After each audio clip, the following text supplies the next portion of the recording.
Alright, well, yesterday I made a video and I was going to try and do two models off of one transmitter, this guy right here. And at the time I had a receiver, but I was unaware, well, wasn't aware, I just forgot that the channel 1 on that receiver wasn't working, just due to a similar, or a separate problem altogether. It's just, I got it faulty with a faulty channel 1. Anyways, I went through last night and I had another receiver and transmitter that I found upstairs that I hadn't had used for anything. So I took that receiver and I put it into my 906, and I have another receiver over here, which is just the one in the i6s. So they are a i6b, and I believe this is just the one with is just the 10. The FSIA10B, and those two receivers are in fact compatible with the FSI6s. So what I did last night was I bound, I want to say rebound, I bound the 10 channel to the loader last night, and then I went to go and turn this guy on afterwards, and it wasn't working. And I was like, oh, okay, well, it was late at night at that point. I just said, screw it, I'll see if I can figure it out today. So I did, and all I had to do was actually go back and rebind the transmitter again to the i6s. I guess maybe when you bind multiple models to the transmitter, and I had a feeling last night that when you're binding them, you have to go into the transmitter here, and you have to, when you select the model, you have to just select the model first, make sure that your transmitter is going to that model, and then you bind it at that point, and then it'll bind. So I am running both of these models off of one transmitter. The one thing that is a little bit kind of meh about it, which is not, it's not really the end of the world, it's saving money. That's what I was trying to do in the first place here, so I've just saved a bunch of money and not having to go and get another transmitter.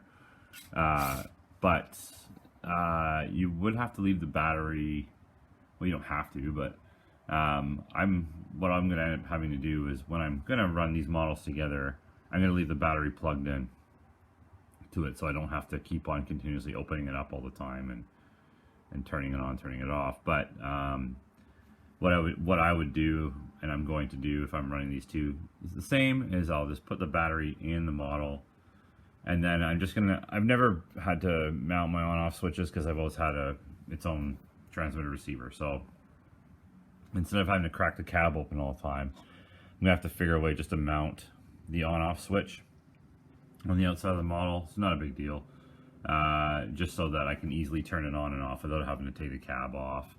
This one here isn't particularly one that I enjoy opening up every time, so this will be something that I would really like to also mount the switch somehow onto, just so that I can put a battery into it, leave the battery in so it's all ready to go, and then when I want to use it, I can just turn the switch on and off I go. They're small models, so you know, even if I said all that, geez, I almost wonder if maybe I might be better off to just give these two their own independent transmitter receivers, and then maybe take the two that I would take from other models and use those to run multiples on. Just because the other thing about this is, like, if I leave a battery in and I have it shut off, in theory I guess I shouldn't be drawing anything, but I'm noticing right now, like, I have that model's off right now and there's still lights coming on the ESC, so I'm pulling power somehow. So the last thing I want to do really is just find that I've left a battery in there for quite some time, although I think it would take a while to do that. But if you're playing and you're not keeping track of what you're doing, it's possible. I suppose you could be draining the battery down.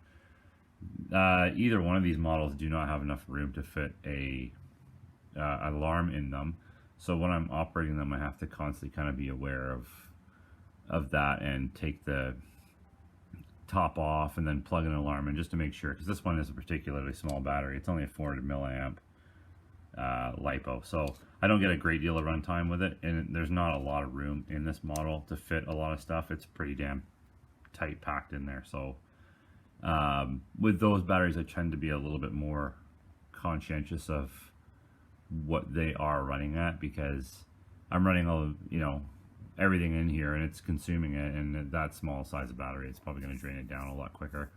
I don't know how much runtime I really get on this, but I want to say maybe like 20 minutes, but I would never even do it like that. If I'm playing with this thing or using it, I'm quite often checking to see how much actual time I have on it, just because I do not want to, nor can I afford to just be killing lipos because I wasn't checking the voltage in them as I was using stuff. So, and it's the same with that one. That one's got a bit more room compared to this one, but it's not much more than that. So it's good that I can do it, and I'm happy about that. But I might be looking at, after all what I've sort of gone through to sort this out and everything, which isn't, you know, the end of the world by any means, but I might find that maybe I have some models that are a bit more spacious and a bit more favorable to open up and leave a battery in, you know, like a bigger battery, like maybe an excavator or something like that, as opposed to the smaller ones where I'm just being a little bit more conscientious of how much juice is in those lipos, because yeah, killing batteries is not good. So that's where I'm at with that. I got them both going. So what I'll just actually show you here. So this one here is operating right now. So what you do is you have to shut the battery off first. If you just try and go in there and switch it, I'll show you. It'll tell you to turn off the receiver first. So I'll do that. I'll go to there. And if I go to models, see, there you get that warning. So it's not going to let you. So you have to, I just go back to the home screen there. So you shut this off. That's off. Now I have no receiver. And now what I'm going to do is go into here.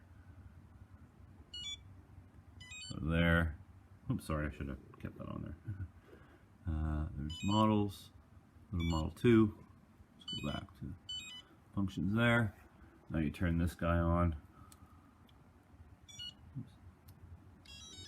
There we go. That one's on. And now, oops, speed demon. And there you go. There's that one there. So that's running 2 models off of 1 transmitter. I might post this up on my channel just because I was looking at some stuff last night and I couldn't exactly find something that was as dedicated to this. So maybe it might help some other people out with that. And yeah, it'd be good. So that's that. 2 models, 1 transmitter.